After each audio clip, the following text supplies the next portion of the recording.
Welcome to Govihari channel. మన channel అయితే subscribe చేయండి, మర్చిపోవద్దు. అదేవిధంగా ఇప్పుడు మనం అయితే భైరవకోణంలో ఉన్నాం కదా. భైరవకోణంలో మొదటి భాగంలో వచ్చేసి పూజారి గారు ఆలయ యొక్క చరిత్ర అయితే చెప్పారు.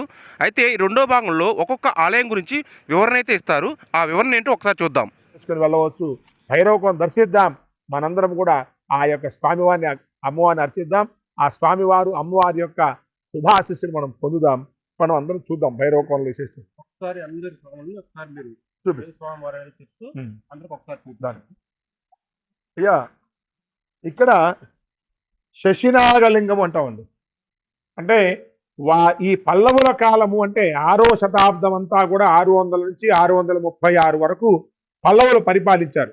ఆ పరిపాలించినటువంటి సమయములో పల్లవుల కాలంలో వాళ్ళు దీర్ఘంటి శ్రీశైలముని, కీలప డకరమి, వెంగంగుంట్లాచారులు, గోవింద పోలేరు, త్రిభువనాదిత్యను మరియు ఇంకా చాలా మంది శిల్పులందరూ కూడా ముందుగా ఈ ఉత్తరాముఖంగా ఉండేటువంటి ఆలయాన్ని వాళ్ళు కొలిచారు.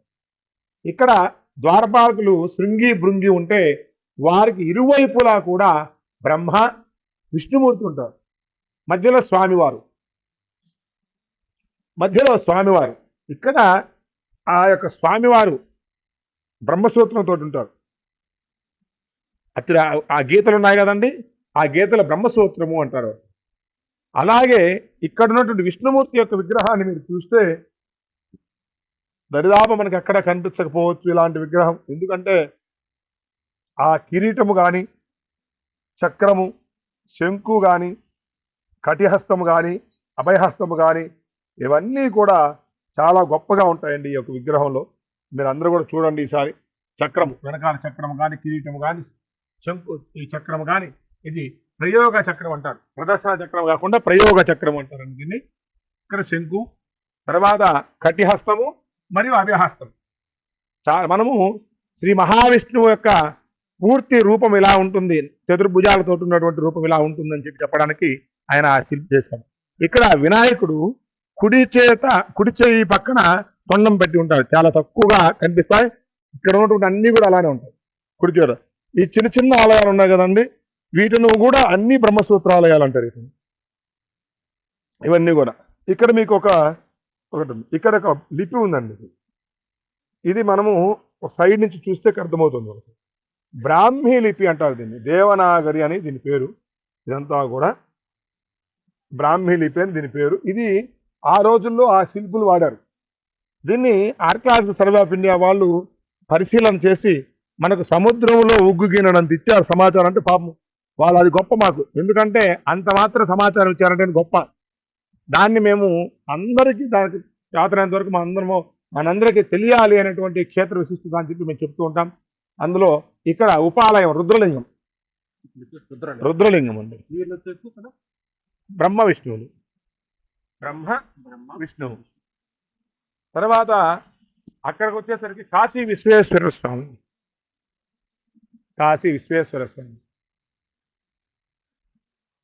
శృంగి భృంగి వాళ్ళిద్దరు కూడా శృంగి భృంగి. మనము 8 ఆలయాలు అనుకున్నాం కదండి. 8లో రెండోది, తర్వాత ఇప్పుడు 3వ ఆలయంలోకి వెళ్తున్నాం. ఇక్కడ రామేశ్వర లింగము అంటారు. పూర్వము ఇది మణిలింగంగా ప్రాశస్త్యం పొంది ఉంది. ఎందుకు అంటే ఇక్కడ ఒక పెద్ద స్ఫటికలింగం లాగా మణిలింగం ఉంటే ఆ యొక్క కాంతితోటి భైరవకోణ మొత్తం వెలుగొచ్చేదట. కానీ అది కాలగర్భంలో కలిసిన తర్వాత మరలా కొన్ని వందల సంవత్సరాల క్రితం ఒక శివలింగాన్ని అలానే మహానుభావులు ప్రతిష్ఠించున్నారు. దీన్ని రామేశ్వరుడు అంటారు. ఇక్కడ కూడా శృంగి భృంగి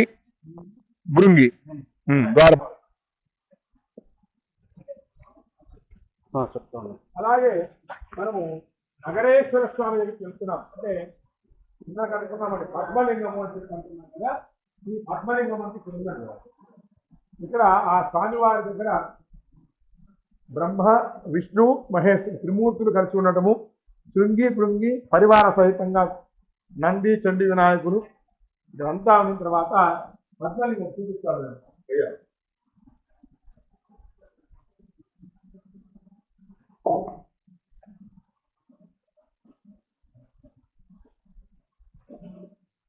దీన్ని పద్మలింగము అంటాం.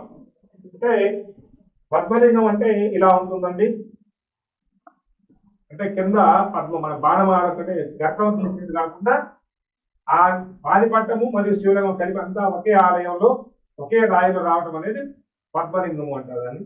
అలాగే బ్రహ్మసూత్రం అంటారు చూడండి, ఆ గీతలు ఉన్నాయి కదండి, ఆ గీతలే బ్రహ్మసూత్రం అంటారు. అంటే ఊర్ధ్వ త్రిపుండ్రంగా బ్రహ్మ విష్ణు మహేశ్వరుడు మూడు గీతలు గాను మరియు అర్ధచంద్రాకారం అంతా కూడా దాని బ్రహ్మసూత్రం ఎందుకు ఉంటారు. స్వామివారికి అర్చనాభిషేక కార్యక్రమాలు. ఓం సత్యో జాతం ప్రపద్యామి సత్యో జాతాయ వై నమో నమః. భవే భవేనాది భవే భవస్వాం భవాద్భవాయ నమః. వామదేవాయ నమో జ్యేష్ఠాయ నమః శ్రేష్ఠాయ నమో రుద్రాయ నమో కాలాయ నమో బలవికరణాయ నమో బలవికరణాయ నమో బలాయ నమో బలప్రమధనాయ నమో సర్వభూతదమనాయ నమో మనోన్మనాయ నమః.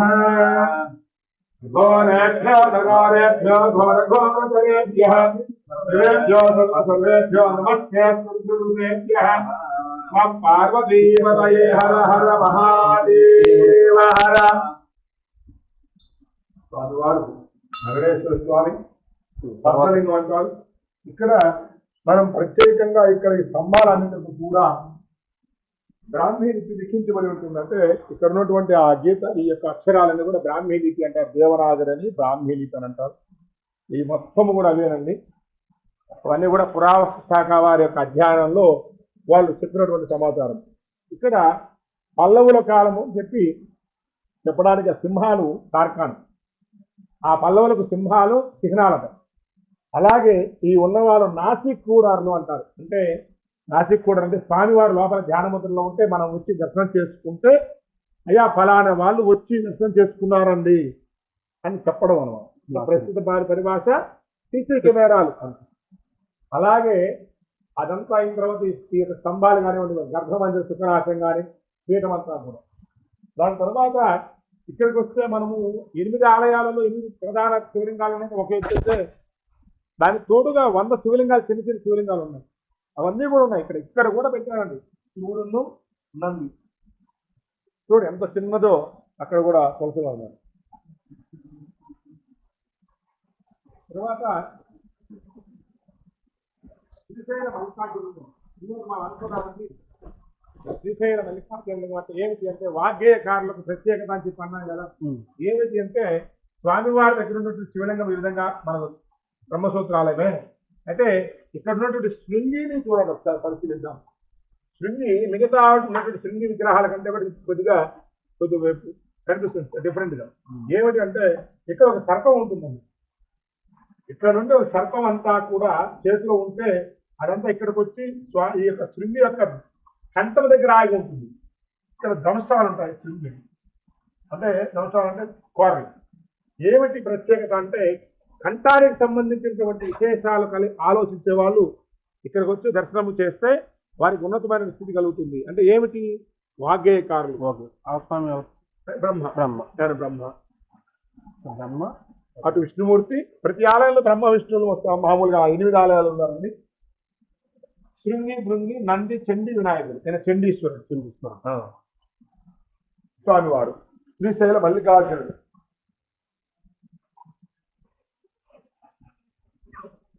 ఒక ఆర్కిటెక్చర్ అనేది ఇక్కడ మనము ఈ దేవాలయం యొక్క పూర్వం వాళ్ళు తొలిచేటప్పుడు వికృతి కావాలి అనేటువంటి సందర్భం ఉంటుంది కదా. అంటే తూర్పు ఇది ఫలానా అని దాంట్లో వాళ్ళు ముందుగానే కొన్ని వందల సంవత్సరాల క్రితమే ఈ గుహాలయాలు నిర్మాణం చేసేటప్పుడే దిక్సూచిని తీసుకున్నారు వాళ్ళు. సూర్యుడు యొక్క అక్షాంశ రేఖలు చూపించండి. ఇది తూర్పు అండి, ఇది దక్షిణము, ఇక్కడ పశ్చిమం, ఇది ఉత్తర ద్వారం. పూర్వం ఇలానే వచ్చేవాళ్ళం. మన వెనక పాత దారిని ఇలా వచ్చి ఇలా తిరుక్కొని ఇక్కడికి వచ్చి అమ్మవారి దర్శనం చేసుకునేవాళ్ళు. ఈ ఆర్కిటెక్చర్ ఇప్పుడు కూడా మనం మన దగ్గర ఉన్నటువంటి ఉత్తరాఖండ్ అంటాం కదా. అంటే కాంపాస్ బాక్స్ దాని మీద పెడితే కరెక్ట్గా దానికి 90 degrees కరెక్ట్గా కాంపాస్ బాక్స్ రావాలంటే ఆ లిస్ట్లోకి వెళ్ళి అలా ఉంది. స్వామివారు వృద్ధమల్లికార్జునుడు చిన్న ఉపాలయం అన్నమాట. మనం రుద్రలింగం చూసాం కదా, అలానే వృద్ధమల్లికార్జునుడు. ప్రాశస్త్యం ఉన్నటువంటి ఆలయాలలో భైరవ కోణంలో ఇంకా చాలా ఉన్నాయి. అందులో పక్షఘాతేశ్వరుడు అంటారు. అంటే నేను, నాది, నాకు అన్నటువంటి భావన లేకుండా మనది, మనము, మనకు అన్నటువంటి భావన కలగడానికి. ఇక్కడ మీరు నిదానంగా పరిశీలిస్తే పల్లవుల కాలం యొక్క ప్రాధాన్యత ఇక్కడ స్పష్టంగా అర్థమవుతుంది. అంటే సింహాల పైన స్తంభాలు అంటే వాళ్ళకు ఎంతటి సింహాలు అంటే అంతటి పట్టు వాళ్ళకు చూడండి. అలాగే పైన కూడా ఈ చోట అన్ని చోట్ల మీకు ఎక్కువగా సింహాలే కనిపిస్తాయి. తర్వాత నాసిక్ కూడార్లు, వాళ్ళ కింద ఉన్నటువంటి వాళ్ళు భారవాహకులు అంటారు. చిన్న చిన్న విగ్రహాలు ఉన్నాయి కదండి, అవి భారవాహకులు అంటారు. అందరూ కూడా భారవాహకులు. చిన్న చిన్న ఇక్కడ చూడండి, సింహము, స్తంభము, ఈ గజ్జలంతా చూడండి. ఇప్పుడు ఉన్నటువంటి మెటల్ మనకు ఏదైనా ఎక్విప్మెంట్స్ ఉన్నా కూడా ఇలా ఆ రోజు మరి ఏమీ లేనప్పుడే చేశారు. ఈరోజు చేయడం సాధారణ. మనం అందరం మహానుభావులు ఉన్నారు శిల్పులు కూడా. ఆ రోజున మరి ఎంతటి మహాశక్తివంతున్నారు చూడండి శిల్పులలో. ఈ యొక్క సింహం ఇలా ఉంటుంది అంటే 1500 సంవత్సరాల నాడు అంటే సింహాలు ఇక్కడ తిరిగినట్టేగా. అలా అక్కడ చూసుకుంటున్నారు. సింహం వచ్చి కూర్చుంటే మనం దానిపైన విగ్రహాన్ని పెట్టినట్టే ఉంది ఆ సింహాలు. తర్వాత ఇక్కడ ఈ ఇద్దరు ఉన్నారు కదండి, వాళ్ళిద్దరు అర్చన చేసుకుంటున్నారండి స్వామికి. అసలు ఈ చిన్న విగ్రహాలు మనం పెద్ద విగ్రహాలు చేయడానికి వాళ్ళు ఎన్నో ఆలోచిస్తుంటే ఇక్కడ పాదానికి ఉన్నటువంటి వేళ్ళతో సహా, చేతి వేళ్ళు, మోచేతులు, ముక్కులు మొత్తం అండి అన్ని విభూతి నామాలతో సహా పరిచారండి. మీరు గమనించండి, విభూతి నామాలతో చిన్న విగ్రహం ఎంతండి, మహా అంటే 4 అంగుళాలు ఉంటుందండి. మహత్తరమైనటువంటి ఆర్ట్ శిల్పకళ. అలాగే అండి ఇక్కడ ఈ పక్షఘాతేశ్వరుడి దగ్గర ఒక ప్రత్యేకత మనకి ఇది 10 అడుగులు ఎత్తుతున్నది శివలింగము. ఇది తీసేటప్పుడు గుహాలను తొలుస్తుంటే నీటి దార కనపడితే ఆ దారం తొలిచిన తర్వాత ఇంత లోతు 10 అడుగులు. ఆ తీసినటువంటి రాయిని ఇక్కడ మళ్ళీ శిల్పంలాగా తయారు చేసి శివలింగా ప్రతిష్ఠ చేశారు 10 అడుగులు లోతు. ఇక్కడ నీరు ఉంటుంది ఆవిడ ఎప్పుడు కూడా. ఇక్కడ నీరు ఉంటుంది. ఇది ప్రాజెక్ట్ ఇక్కడ ఉంటుందండి. పక్షఘాతేశ్వరుడి దగ్గర ఉన్నటువంటి గుహ, ఇక్కడ నీళ్ళు ఉంటాయి లోపల. కార్తీక మాసంలో అక్కడ పైన వాగు మారుతుందంటే ఇక్కడికి నీళ్ళు వస్తాయి, బయటికి ప్రవహిస్తూ ఉంటుంది. అలాగే అష్టకాల ప్రచండ భైరవుడు అంటే కాల కపాల ఉన్నత రుజు అసితాంగ క్రోధన సంహార ఉగ్ర రౌద్ర భైరవుడు లాగా ఈ యొక్క అష్టకాల ప్రచండ భైరవుడు దర్శనం చేసుకుంటే ఆ 8 మంది భైరవులకు అర్చన చేసిన ఫలితం వస్తుంది.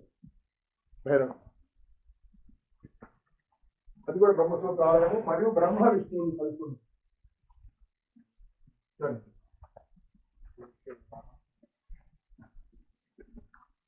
అక్కడ క్షేత్రపాలు కాలభైరవ స్వామి భైరవ శిల అంటారు. లోపల కాలభైరవ స్వామి ఉంటారు.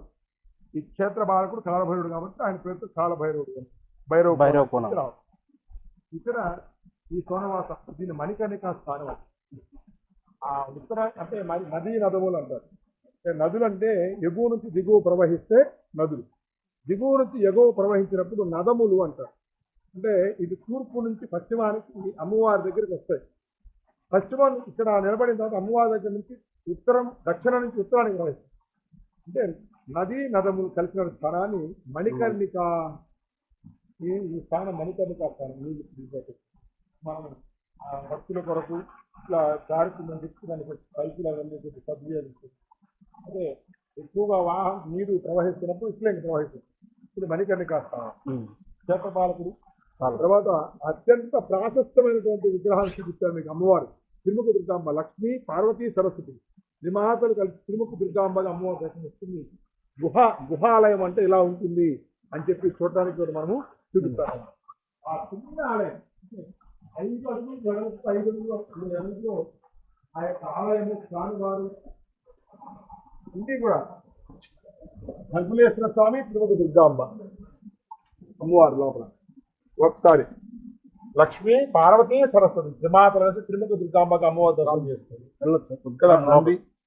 నంది ఎప్పుడు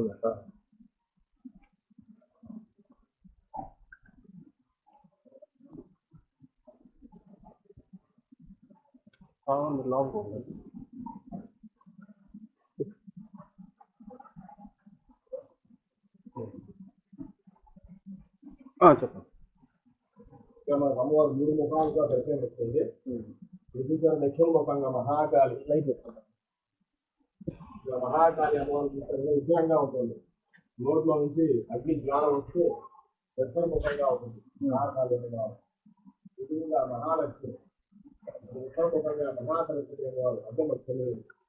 అట్లాగే మహాకాళి మహాలక్ష్మి మహాసరస్వతి ఇలా ప్రమాదాలు కలిసి అమ్మవారు అమ్మవారు కలిసింటే ఆలోచించారు అమ్మవారు ముందుగా భర్గులు అయితే స్వామివారు మనకు దర్శనం ఇస్తూ ఉంటారు. కాబట్టి దుర్గామాసం అయితే భర్గులేశ్వర స్వామి వారు ప్రధాన ఆలయం. కార్తీక పౌర్ణమి ప్రకాశీ మాసాలు ఇక్కడ ముఖ్యంగా గట్టిగా నవరాత్రులు బాగా జరుగుతాయి. కార్తీక మాసం అంతా కూడా ఇక్కడ వేల సంఖ్యలు విశేషంగా వస్తూ వస్తారు. మహాశివరాత్రి చాలా అద్భుతంగా జరుగుతుంది ఇక్కడ. కాబట్టి ఇక్కడ నిత్యం కూడా ఇక్కడ ఆలయం ఉంటుంది. ఆలయంలో పూజ కార్యక్రమాలు జరుగుతూ ఉంటాయి. ఫోన్ నెంబర్ కూడా మీ ఫోన్ నెంబర్ చెప్తారా? అంటే ఒకసారి ఎవరన్నా వచ్చి పూజలు చేసుకోవాలనుకున్న వాళ్ళు మీకు ఫోన్ చేస్తారు. అది ఒకసారి చెప్తే మీ ఫోన్ నెంబర్ చెప్తుంది. చెప్పండి. 8790597390. మీ పేరు? సుధాకర్ స్వామి. ఓకే. అంటే ఇక్కడ వేళ కూడా పూజ జరుగుతూ ఉంటుంది. నిత్యం కూడా భక్తులు ఎప్పుడు కూడా ఇక్కడికి వచ్చి ఆయన దర్శించుకోవచ్చు. తర్వాత మీరు ఇంకా సార్ కూడా చెప్తారు. చెప్పండి. ఇంకొక నెంబర్ అండి 9059387286 రామమూర్తి అండి. మీరు కూడా ఏదైనా సమాచారం కావాలని కూడా చెప్పచ్చు. తర్వాత కార్యనిర్వహణాధికారి ఈఓ గారికి మరియు చైర్మన్ గారు వారి నెంబర్లు కూడా మీకు డిస్ప్లేలో పెట్టడం జరుగుతుంది. అవన్నీ కూడా మీరు ఏదో అవసరమైనప్పుడు ఈఓ గారికి కానీ లేకపోతే చైర్మన్ గారికి కానీ మాకు కానీ ఫోన్ చేసి వాళ్ళ యొక్క సమాచారం కావాలంటే వాళ్ళ దగ్గర తీసుకోవచ్చండి. మీకు ప్రయోజనం అవుతుంది. భైరవపురం దర్శిద్దాం. మనము అనుకున్నటువంటి కార్యాలు సిద్ధింపజేసుకుందాం. ఆ అమ్మవారిని స్వామివారిని ఆ యొక్క మహత్తరమైనటువంటి శక్తిని మనం దర్శించి అమ్మవారి స్వామివారి యొక్క ఆశీస్సులు పొందుదాం. ఓం నమ శివాయ. ఓం నమ శివాయ.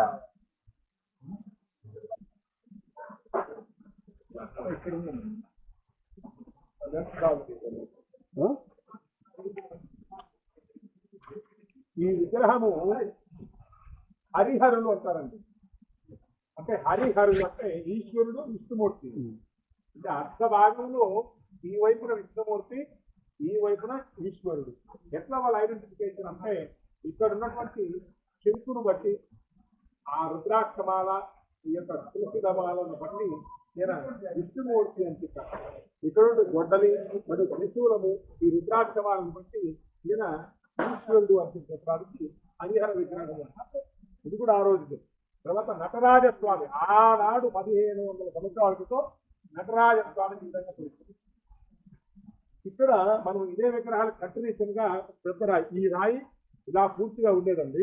దీన్ని సప్తమాత్రికల విగ్రహం అంటారు. అంటే కింద 7 విగ్రహాలు ఉన్నాయట. అంటే ప్రకృతిలో జరిగిన మార్పులు మరియు తుఫాన్ల ప్రభావం చేత ఆ రాయి పడిపోవటము అది కాలగర్భంలో ఉన్నది. అయితే ఇది సప్తమాత్రిక శిలాలు.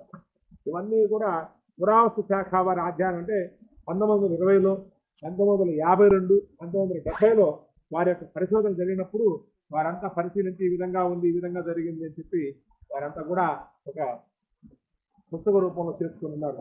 మనం ఏదైనా సమాచారం కావాలంటే పురావస్తు శాఖ వారిని ఒకసారి మనం వాళ్ళతో కలిస్తే వారు కూడా ఏదైనా సమాచారం ఇస్తారు. మనం భైరవపురం దర్శిద్దాం. కార్యక్రమాలు భక్తులకు ఎలాంటి ఇబ్బందులు జరగకుండా ఈఓ గారు చైర్మన్ గారు. ఇక్కడ రూమ్స్ అన్నారు కదా, మనకి ఎక్కడండి? అక్కడ సత్రం దగ్గర ఉండే రూమ్స్. సత్రం దగ్గర ఉంది, గురుసదనం ఉంటుంది, మా గురుసదనం ఒకటి ఉందండి. దేవాలయానికి సంబంధించినటువంటి టూరిజం దాంట్లో ఉందండి. ఎకో టూరిజం పక్కన టూరిజం ఫారెస్ట్ శాఖ వాళ్ళు ఎకో టూరిజం ఉంది. వాళ్ళు ఎన్ని గంటలకు ఓపెన్ చేస్తారు? మనం ఎప్పుడు ఉంటుందండి. ఇప్పుడు మీరు ఫోన్ చేస్తే వాళ్ళ నెంబర్ ఇస్తే వాళ్ళ వచ్చి చాలా తీసుకోవాలి. అక్కడ ఫోన్ నెంబర్లు ఉంటాయా? మన వాళ్ళతో అన్ని ఇక్కడే ఉంటాయి. మీకు ఎక్కడ కావాలి, ఎకో టూరిజం కావాలన్నా లేక టూరిజం కావాలన్నా మన వాళ్ళ దగ్గర ఇక్కడ టెంపుల్ దగ్గర ఉంటారు. వాళ్ళు మీకు ఏర్పాటు చేస్తారండి. పాంప్లెట్ లాగా మీరు ఆధార్ కార్డు ఇచ్చి తప్పనిసరిగా ఆధార్ కార్డు ఇచ్చి పేరు నమోదు చేస్తారు. భైరవపురంలో ఏ కార్యక్రమం అయినా సరే భైరవపురం ఇక్కడెక్కడి నుంచి సుమారు కొన్ని వేల మంది భక్తులు దర్శిస్తుంటారు. వారు అనుకున్న కోరికలు కూడా తీరుతుంటాయి. కాబట్టి మళ్ళీ వాళ్ళు దర్శనం చేసుకుంటారు. అలాగే మనం కూడా దర్శిద్దాం. భైరవపురం దర్శించి ఆ అమ్మవారి స్వామివారి యొక్క కృపకు పాత్రుడుగా. ఓం నమ శివాయ. ఓం నమ శివాయ.